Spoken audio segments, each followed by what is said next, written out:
আসসালামু আলাইকুম ওয়া রাহমাতুল্লাহি ওয়া বারাকাতু। ইয়া জালালু ওয়াল ইকরাম। পৃথিবী এখন ভয়াবহ অবস্থায় আছে, কারণ পৃথিবীতে এখন পর্দা ধীরে ধীরে পর্দা উঠে গেছে।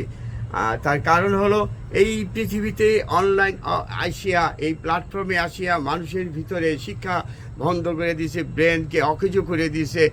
আর আপনার সবাই টিকটক ফেসবুক ছাড়া কিছুই চলে না, অচল।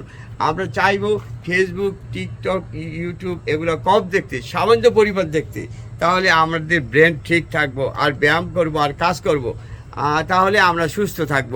কারণ আমরা নির্ভর হয়ে গেছি এই ইউটিউব ফেসবুকের উপরে। আমরা এছাড়া কিছুই বুঝি না, লেখাপড়া কাজ কর্ম পাক শাক যাবতীয়। কিন্তু এ থেকে আমাদের ফিরে আসতে হবে, আগের দিনের সেই সভ্যতায় আসতে হবে। এখন আমরা একটা নকল সভ্যতা, পৃথিবী ধ্বংসের আগে এই এক অবস্থাতে এসে গেছি, আমাদের ব্রেনকে ধ্বংস করে দিচ্ছে। অতএব মোবাইল ভাইরাস থেকে সাবধান। থ্যাংক ইউ, ধন্যবাদ।